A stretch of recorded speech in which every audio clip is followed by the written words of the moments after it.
Welcome back to another episode of the Bound to Improve podcast, where we read a book a week and we try to break down the challenging, complex ideas in that book and turn them into actionable steps for progress. My name is Chris Pound. My name is Lennon Eller. And this is episode 40. We will be continuing to talk about Flow by Mahehi Csikszentmihalyi, and we'll kind of dive right into it. Yeah, so last episode we talked about how he revisited the idea of happiness. Then we got into the anatomy of consciousness, and then we finished up with the conditions or parameters to enter in the flow state. So now we'll kind of revisit the conditions of a flow in a more summarized version. And what makes flow possible is when your skills meet the challenge of the task or the opponent at hand, that's very goal directed and you receive that feedback immediately, and there's a solid structure or rules in place. So I'm going to try to present a visual by explaining it, and let me know if you follow. Okay. So challenges are on the y-axis and skills are on the x-axis. Right down, split in between the two is your flow state. So at the very close to 0, 0 on the axis, but just probably at like 1, 1, you're going to be in a flow state because say you're playing tennis for the first time. Your skills aren't very high and someone's teaching you, so the challenge is relatively low, but you're in a flow state because you're constantly learning and you meet those 8 conditions of the previous episode that we talked about. Yes, so essentially, when it comes to, you have the challenge and you have skill, where those two meet in the middle, or the equilibrium, where they're in equilibrium. Yeah. That's when you experience the flow state. Yeah, so to become more complex, meaning to reach higher levels of the flow state with the same activity, if the challenge increased, so say I started playing tennis and I got to a point where I felt comfortable like doing the basics, but then Chris is out here and he's a tennis pro. Way better. So I'm just an athletic freak. And if I play him in tennis, the challenge goes up. So I'm not going to be in that flow state anymore because my skills do not match the challenge at hand. Because he's losing. Exactly. So to be able to induce that flow state again, I need to increase my skills. Yes. But how do you increase the skills? By playing people who are better than you. Yeah. Yeah. Over time, yeah. Over time, which it'll put you at a higher flow state then, right? I don't. Hypothetically. Sure, you could say hypothetically. Right? Because if the challenge is greater, but yet your skills are higher, and they meet in the middle at the equilibrium. So you can see how we're slowly moving up the graph here. Yeah, the supply curve. And to a similar extent, if your skills increase, but the challenge at hand isn't very tough, like say you're playing your brother in checkers and he's 10 years younger than you, yeah, then you're obviously not going to be in the flow state because it's not very challenging. You feel that boredom. Yes. So in order to get back to that flow state, you have to increase your challenge. Yes. And you can see how it kind of will bend and curve your way up the graph, yeah, in terms of increasing in that flow state. Yeah, absolutely. That makes sense. So he also said that there's 3 barriers to getting into that flow state. The first one is self-consciousness or self-awareness. If you're constantly thinking about yourself, you're not going to be able to focus your attention on the task at hand, and you won't be able to get into that flow state. Correct. Secondly is the lack of rules, or what he calls anomie. And if there's not a structured set of rules in place, there's the chaos. So like you're gonna have so much anxiety at hand. So take, for example, like the stock market crashing. All the rules of conditional society are kind of thrown out the window and everybody's scrambling. Lack of rules, so you have a lot of sellers coming into the market, right? You have that panic-inducing psychological anomaly that for some reason when the stock market goes down, you have panic sellers, even though historically speaking, at least, the stock market has always recovered.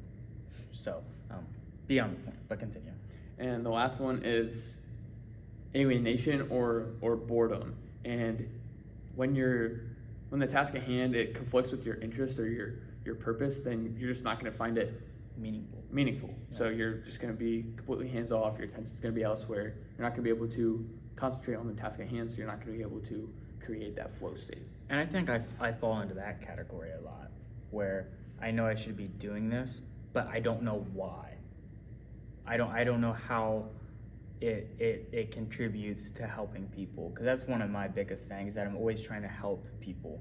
Like, that's I find that to be one of the biggest purposes of my life, is I want to truly help people, regardless of the situation.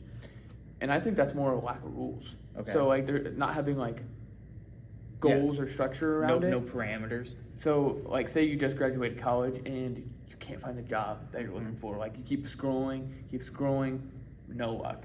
Why? Because you didn't preset those filters or the goals that you wanted to achieve. So I think it's more so that lack of rules that's prohibiting you from getting into that flow state.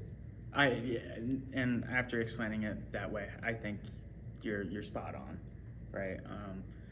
There's a lot of in my field of work. There's a lot of autonomy, which isn't necessarily a bad thing. I like the, being self-reliant, but I do wish that there were more parameters in place.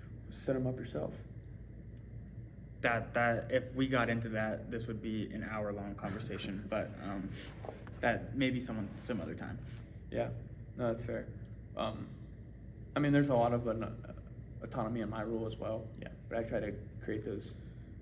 Your company's much more structured, I will say. Yeah. So, but I feel we're just being very ambiguous, so it's probably not helping at all. Probably not. So we'll just move on to the next thing here. Now going into the flow from the family aspect, and he presents the 5 C's, and we're just presenting these in order to give ideas and to weave them up for your interpretation. So the first one is clarity, the ability to instill goals, feedback, and rules so everyone has them in terms of, so they're going to know when they're overstepping and what the consequences will be if they overstep. Yes.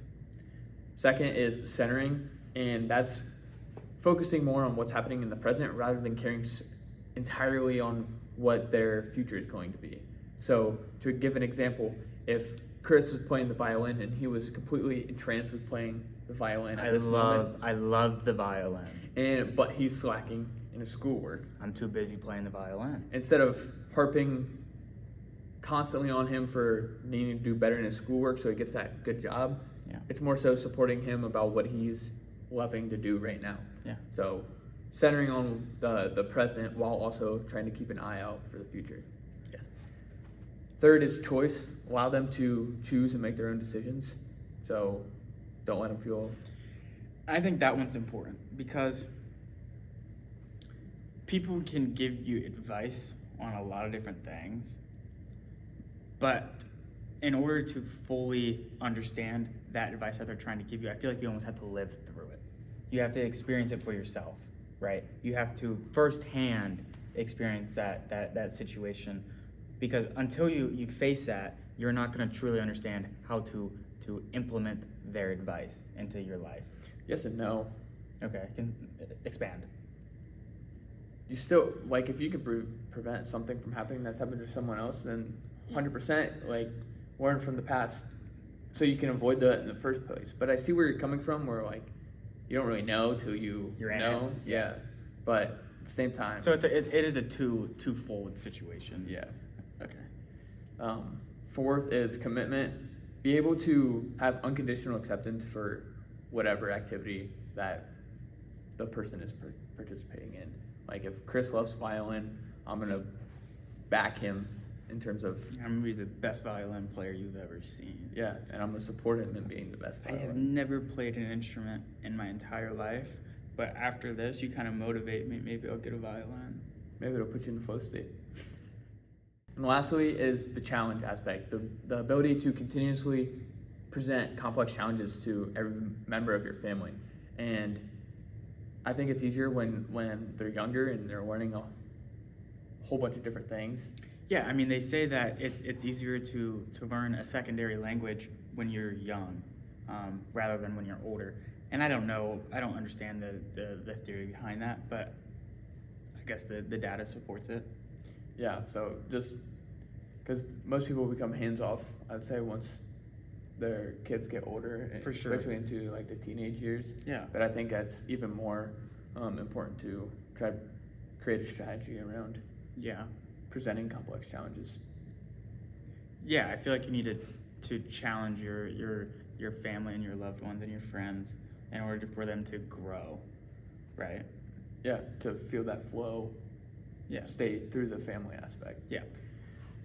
So that was pretty much just all of the 5 C's that he presented around how to induce that flow state in the family. But moving on to flow in the body, and you can't just have flow from a physical activity. Some form of mental engagement is needed. And this is especially important during your leisure activities. And for example, take like watching TV. There's very low mental engagement, so it's going to be a less memorable experience, and that flow state isn't going to be as strong, if at all. So what kind of experiences will allow you to deeply engage that mental state? Yeah, people always they always want more leisure, but it rarely correlates to them being happier unless it involves active engagement. So like I guess for me, I like watching Family Feud with Steve Harvey, right? Where he gives you a question and you have to have like a one-word answer to it, and each one-word answer is scored from 1 to like 100 per se. It's TV. However, you are actively engaging in the show because you're sitting there, you're thinking, okay, what would fit best for this? Like an animal that has 3 letters in the name: cat, dog, pig, rat. Immediately I'm engaged in that TV show, and so yes, I'm spending leisure time, but at the same time I'm actively engaging in the show. And I think he goes deeper in here where he says enjoyment increases with expertise, and expertise is developed by where you direct your attention. So take like wine tasting, for example. How many times have you had wine? Couple. So if I put a $100 bottle of wine in a $3,000 bottle of wine, you're probably not going to really enjoy it. I'm not a sommelier, so I wouldn't be able to tell you which one is the 100 versus which one is the 3,000. So the more you're able to direct your attention into learning how to develop your palate, the more likely you are to enjoy the wine tasting experience. Absolutely. So he also presents the example of music, and he presents 3 stages of expertise. The first is sensory, is just listening to music. Second is analogic, where you're actually resonating it with experience. So you hear jingle bells, you think Christmas time. The last one is analytic, and that's when you start to notice like minute differences in the musical structure pattern. So like you're listening to this song, and then you go flip to this song, and you're like, oh, like that note in the background is slightly different. Yes. And that just shows like the deeper the more expertise you have in that area, the more you're likely to enjoy that activity. Have you ever listened to Dark Side of the Moon by Pink Floyd? No. That is one of the greatest albums you will ever listen to. And the reason it is so great is because I think there are like 10 or 13 different songs, but you cannot tell when one song ends and another one begins. That they match the rhythm. And so over time, you're almost in the flow state because you don't even realize that you're at like the very last song of the album until you check your phone and you see, oh my gosh, like I listened to an hour worth of music and didn't even realize it. I think that's sensory. Okay. Because you're not realizing the minute differences in terms of the song structure. Like if you were really appreciating each time the song switched and understanding the note differences, then you would be enjoying it a lot more. After this episode, I'm going to have him listen to Dark Side of the Moon, and I'm gonna record a video of him, and he will be able to tell when the song changes, but only because it is slightly different than the first song that he listened to. And I think being able to decipher that is you have more expertise in terms of Who, me? I don't know. I'm just saying in general. Okay. And understanding the flow switches of the music patterns. Yeah. Probably. So, anything else there? So next, talk about like the flow in work, and here it goes back to the autotelic personality that we kind of talked about in the first episode, and it's just the ability to create optimal experiences from whatever you're faced with. So no matter if it's the most mundane task, it's the most monotonous task, the ability to create those 8 parameters, like structure it more so like a game, having variety, rules, a challenge, and be able to devote all of your attention to it, the more likely you are to induce that flow state. Like they gave the example of Joe the welder in the book, and he didn't want any promotions. He was just completely entranced with what he did every single day. Yeah. Because he found it challenging to learn all the different aspects of every single part of the plant. So he just simply loved what he did. Along with it being meaningful to him. Right? Yeah. So, I think it really just comes back to you've experienced flow state when you are doing things that are meaningful to you. And creating the structure around it, because I think structure invites engagement. Yeah, order within consciousness is what flow is. Flow is, there's an order to consciousness, right? You have a challenge, you have a skill, and then you have your attention. When you follow that equation, it equals flow. I don't think it's exactly that equation, but like aspects of that equation, I would say, yeah. That's what Csikszentmihalyi said. But continue.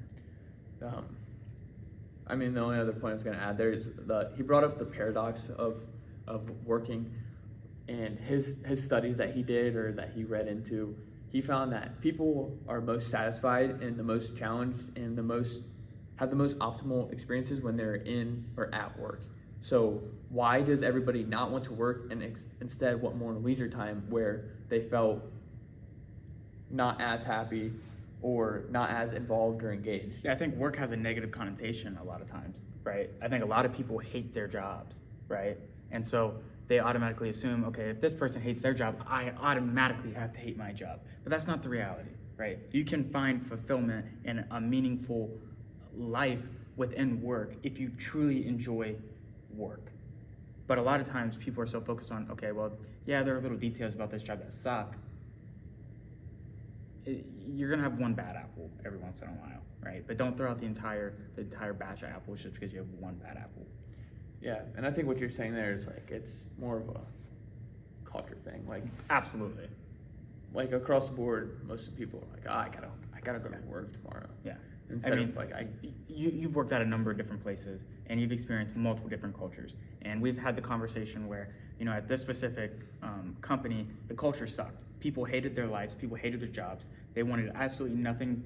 They did no socializing in between work and after work or lunch. Everybody was just almost like zombies at work, right? You know what I'm talking about. Okay. No? Yes. Yeah. But at your new company, right, you enjoyed the people you worked with. You were able to have conversations with the people that you work with. And so that environment, that culture at that job is completely different. And so you enjoy your work a lot more because you feel like you're providing value. It's meaningful to you because it's meaningful to other people as well. And another thing that he brought up, in addition to that, Yeah. how it's beaten down across the culture that work is a quote unquote bad thing. It's also the lack of reflection about your work experience. Like how often do you think back about your day and it was like, wow, like I was really moving and grooving during this experience when I was working on this specific aspect, and really understand why. Yeah, I think a lot of times we take it for granted, right? But again, I think it does when it comes to work and how much you enjoy work. I think a lot of it comes back to culture, right? I mean, if the culture within your work environment isn't good, don't stick around, right? Move on. Like one of my roommates, he went from one job that had really crappy culture to a new job, and the culture is amazing. He loves it. He wants to work there after college because the culture is so good. He loves the people he works with. He loves what he does, and he could seriously see him doing this for the rest of his life. But again, you have to make work enjoyable too. So there are a lot of different things that either make work amazing or terrible. But again, it does come back to your perception of that work, I think. Right? How do you interpret what's going on in your everyday life when it comes to work?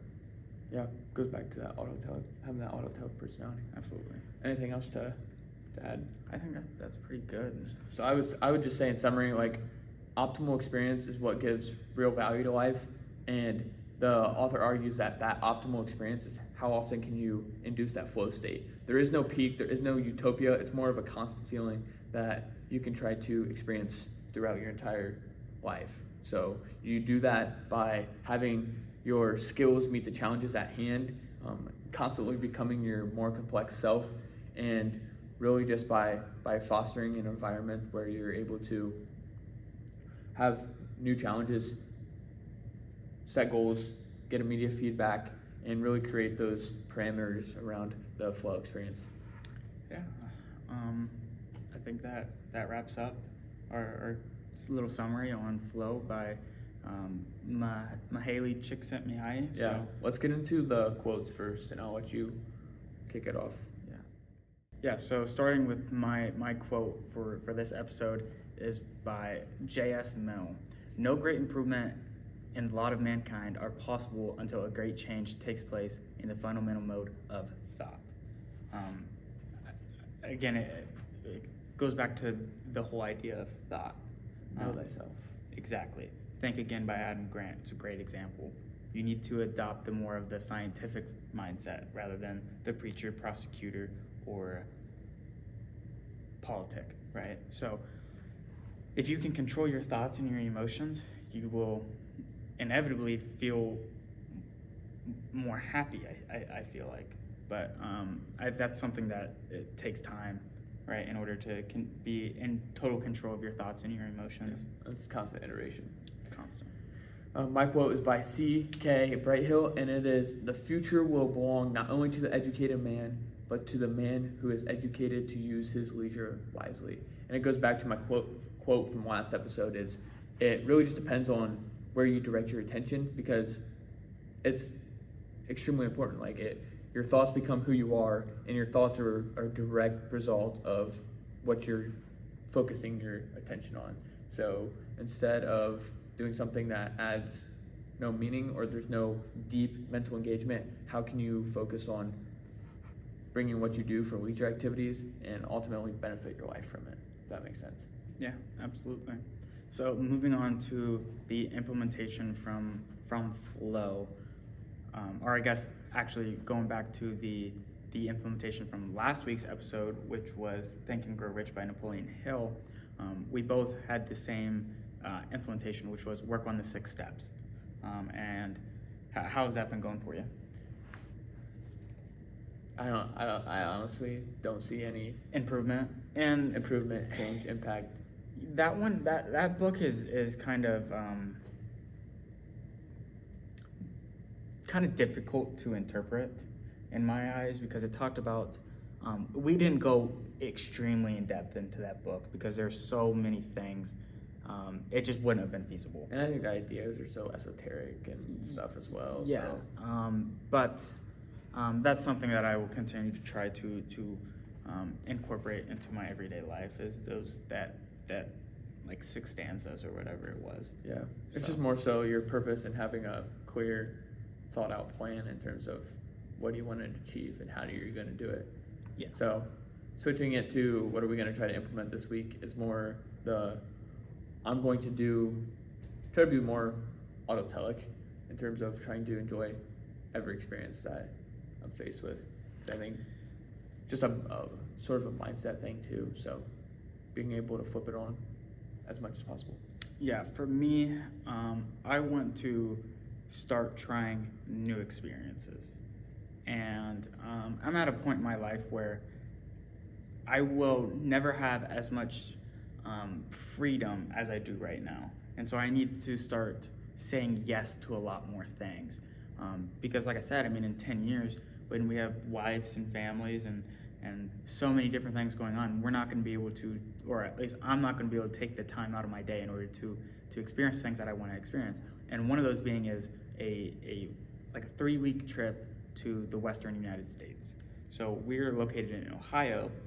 I've never been out west. It's something that I've always wanted to do, and I finally just said, you know, my roommate came to me and was like, hey, would you want to go for like 3 weeks and hit a whole bunch of national parks and, you know, just experience life? And I said, you know what, yes, because I will never be able to say yes to this experience again. And so that is going to be my implementation, is put myself more in the position to say yes to things that I've never experienced before. So that wraps up episode 40 of Flow by Mahehi Csikszentmihalyi. Make sure to check out the links in the description. We got our link tree with the list of all the books that we've read, as well as where to find this specific book if you're interested in diving deeper and gaining more insights into flow, the optimal state of psychology. Yes. The next book that we'll be reading is Leads. $100 Million Leads by Alex Hormozy.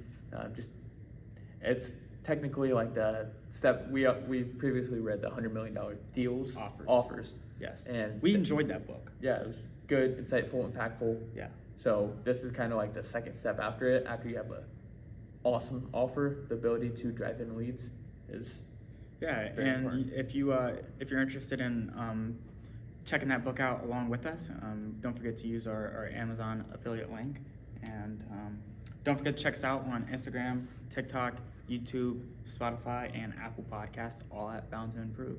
So see you next week.